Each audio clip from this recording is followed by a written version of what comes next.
What's going on, Tamers? Welcome back to another DGU TBL Season 3, Week 3 Snapshot. My name is Adrian. We're going to get right into it. We did have a bigger turnout this week. I'm so happy for that. 13 players, 12 different decks, nice variety. Here's our top 4. Thanks for the breakdown provided by Varney, of course. And got the usual suspects. We do have some newer entries, which is nice. So we're going to go over a couple things, but we have a repeat winner of Numan in the first place spot, and I'm kind of getting tired of talking about Numan. I just, whatever. I mean, it's great. It's efficient. It's good at what it does. But I'm getting a little tired talking about it every week. This is twice in a row now. We definitely talked about it a couple times last season. So let's see what happens if we can knock this guy down a peg and humble him a little bit. But I do like seeing different things here now that BT16 is like fully fledged and out. We're definitely going to start seeing some newer takes, and as we can see, we have 2 of those in the top 4 here, so we're going to go over them very carefully just to make sure we give it as much time as needed in case there's people who haven't really seen anything go on with it as far as like new cards and card effects and stuff like that. Anything catches our eye, we will definitely pay close attention to it. But without further ado, let's get into the deck lists themselves. Let's see what we got. So this is Leppy's Leopardmon toolbox, but this just honestly looks like Imperial with a Leopardmon top end. I mean, I understand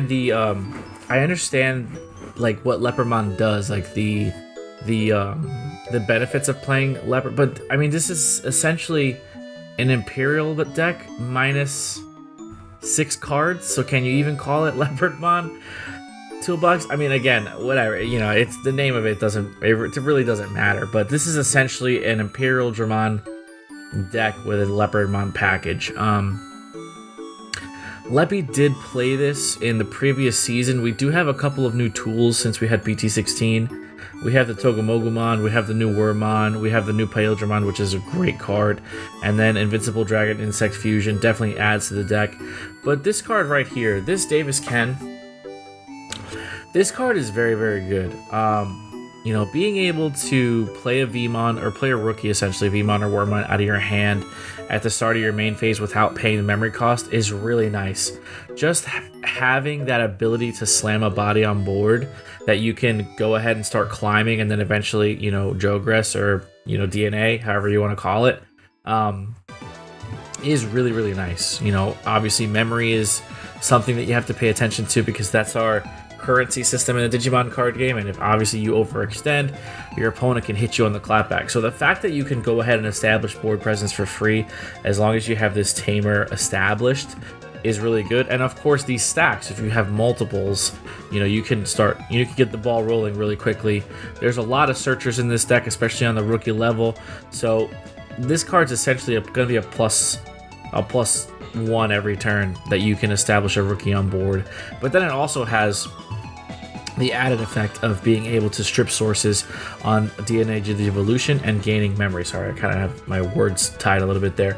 But gaining a memory off of free DNA is essentially netting you memory for DNAing, which the deck wants to do naturally anyway.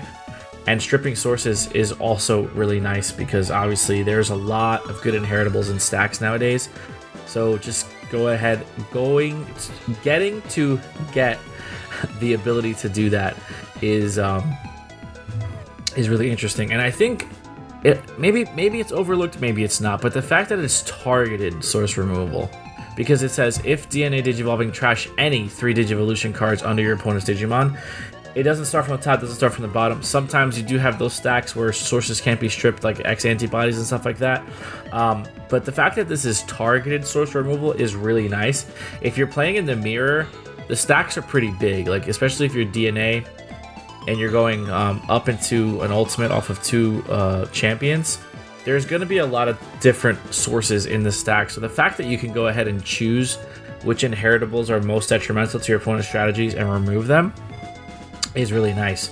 If you get the crazy situation where it's a really big stack with multiple aces in there, you can go ahead and trigger your overflow. There's just I like that targeted I like that targeted source removal is becoming more relevant, and I think that's another layer of strategery that's being added into the game. But yeah, I mean, this is really solid. I think Imperial like itself has a really good foothold in the format. It is a deck that I'm going to be playing myself. Shout out to Mike. I know he's playing Imperial as well, so I'm going to be picking his brain as the format rolls on. I did want to play Magna, but those Magnamon secret rares are just, they're very pricey and they're tough to get. So, because, you know, your boy is broke.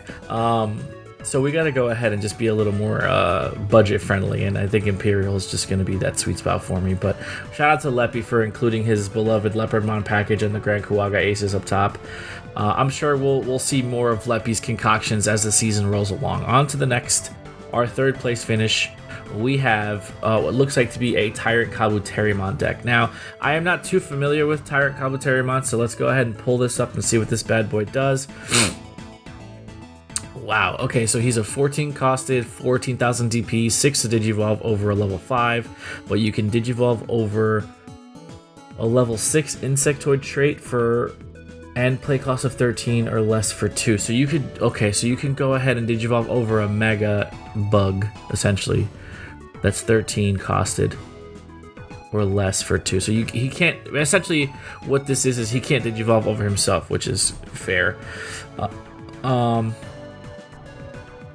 So I guess it's kind of like an X evolution. It's not an X evolution, but it's like, I guess, comparable to it. When Digivolving, you can play a Digimon card with the Insectoid or Larva trait from your hand with the play cost reduced by 8. Wow, that's crazy. Okay. All turns, while this Digimon is suspended, it isn't affected by the effects of your opponent's Digimon. Okay.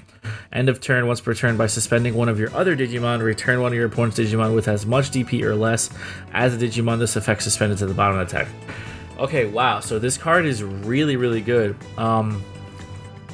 Suspension protection, I think, is something that's part of like the Insectoid archetype now, so that's really nice.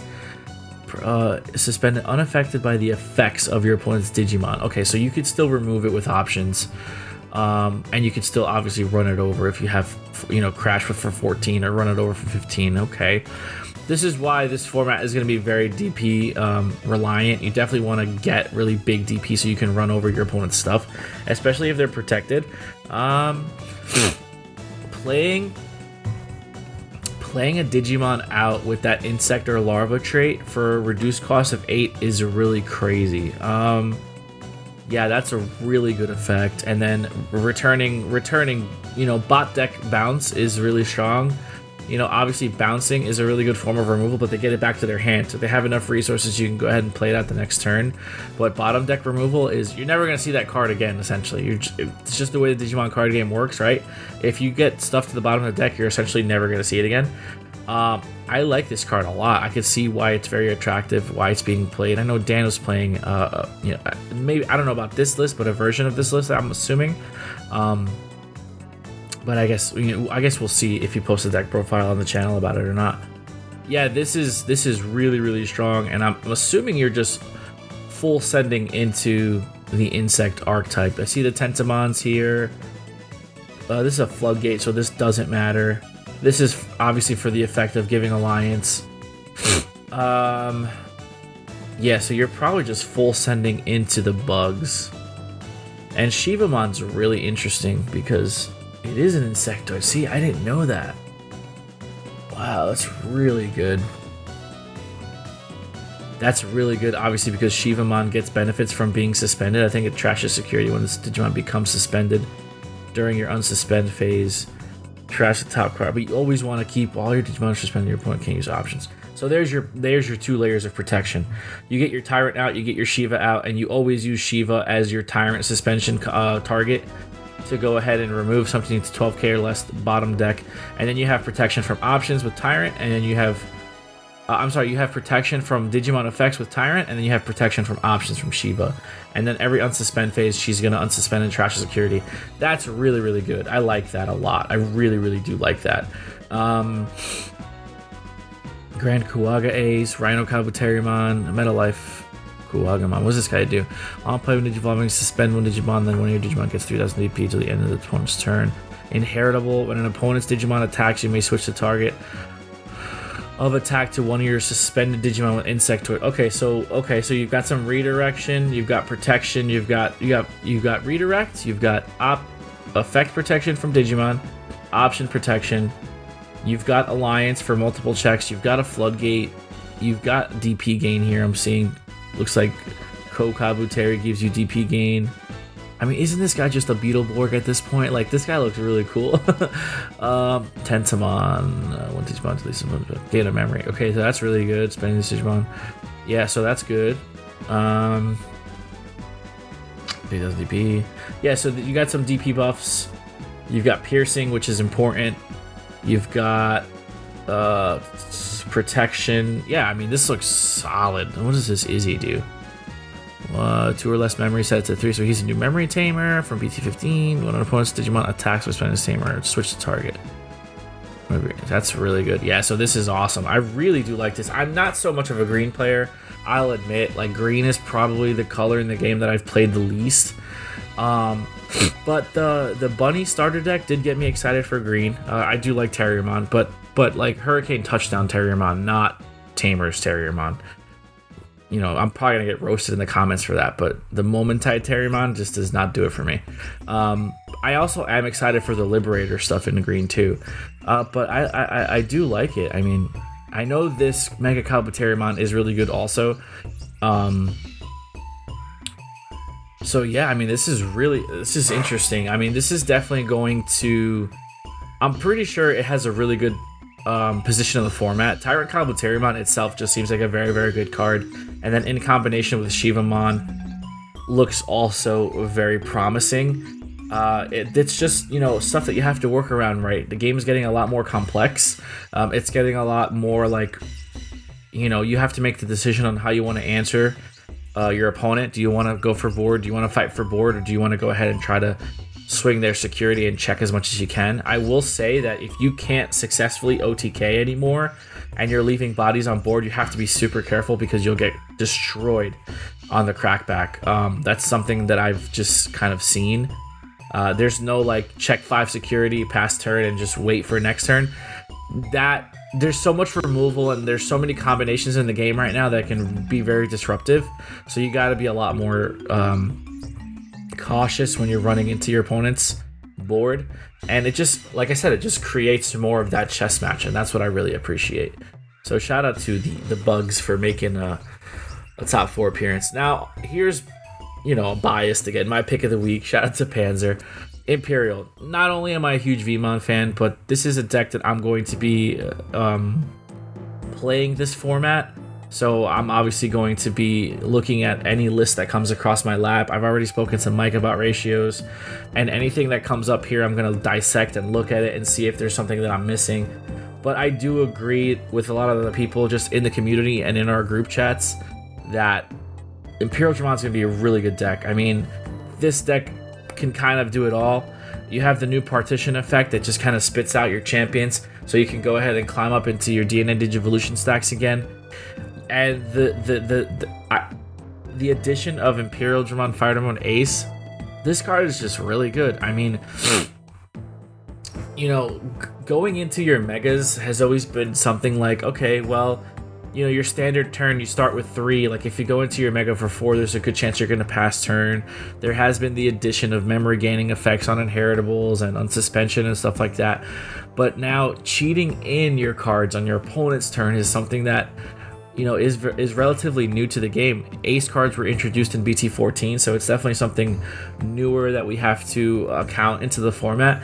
But when we got our first initial Ace cards, they were all Ultimate cards.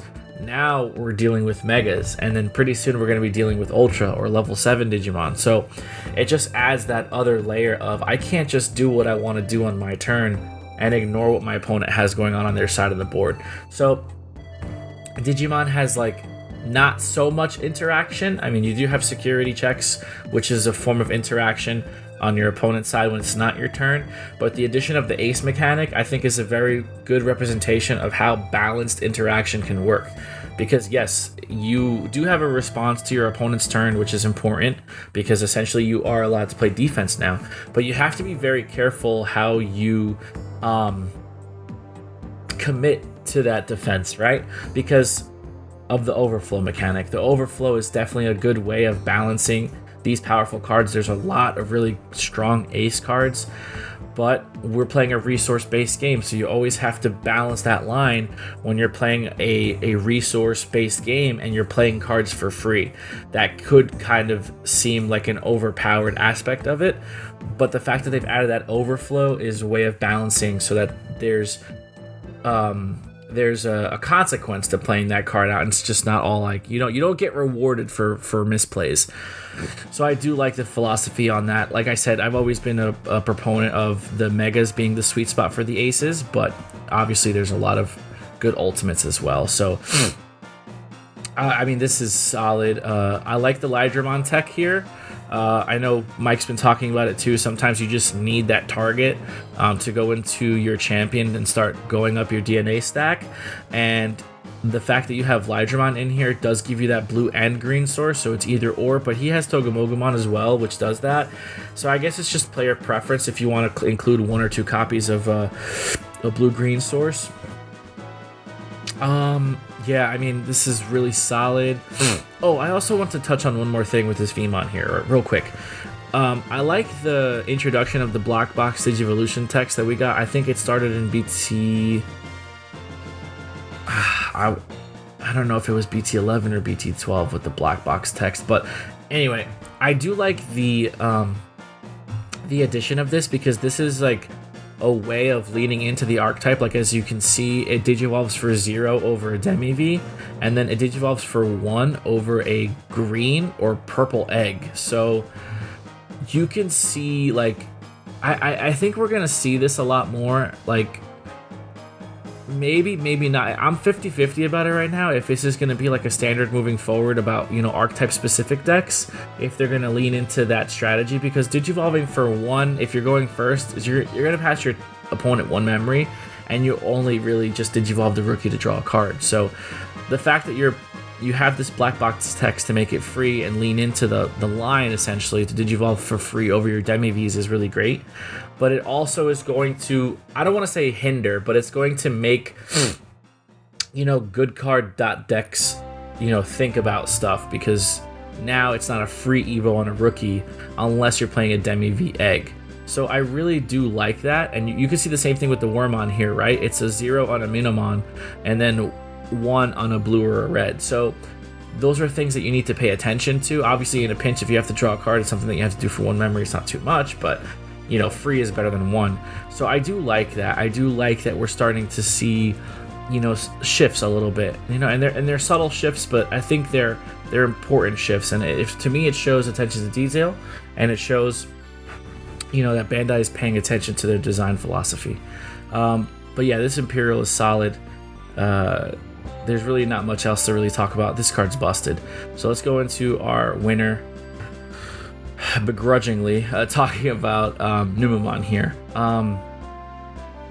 Yeah, I mean, what is there to say? I mean, you know how I feel about this deck. I know it's a great deck. I wouldn't play it, but I know it's a great deck.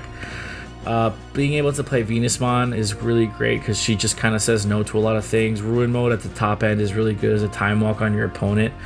The Matte Tamer is interesting. I know it's a memory tamer, and it does gain you memory if you pitch cards from your hand, so that's interesting. This is oppressive. I mean, 2 Digimon Emperors is nuts. If you have the space for it, you should definitely consider playing 2 of this format. And then you have your Ukamon engine. We've talked about this. Playing 8 Ukamons is ridiculous. The fact that you can play 8 Ukamons and it's not detrimental to your forward progression and your strategy is really good. I really like the Koromon eggs for this Agumon, because obviously we talked about black box digivolution text. The colors don't really matter. When you have that, you can digivolve for free over a Koromon or a black egg. So you can see that here. I mean, this is draw a card after you check a security. This is draw a card on deletion on your opponent's turn. So you're gonna play aggressive low. Down low you're gonna be kind of aggressive, and you're just gonna control with your Numamons and stuff.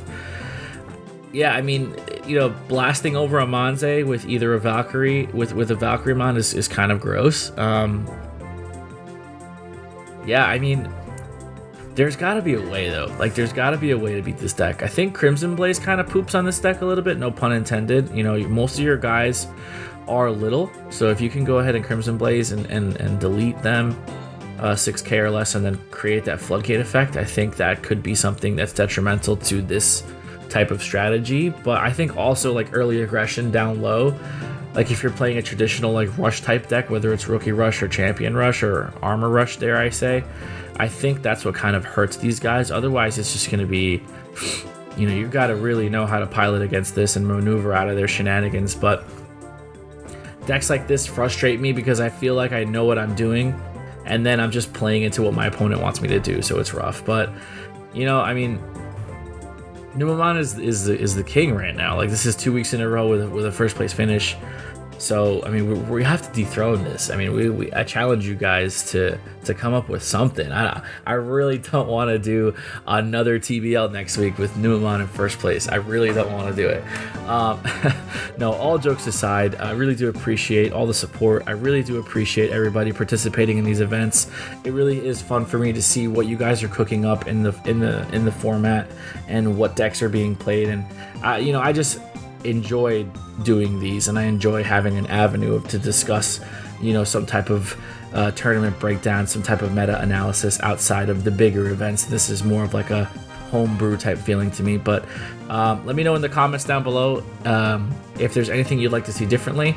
Also, shout out to, we had a couple commenters on last week's TBL about their specific deck profiles.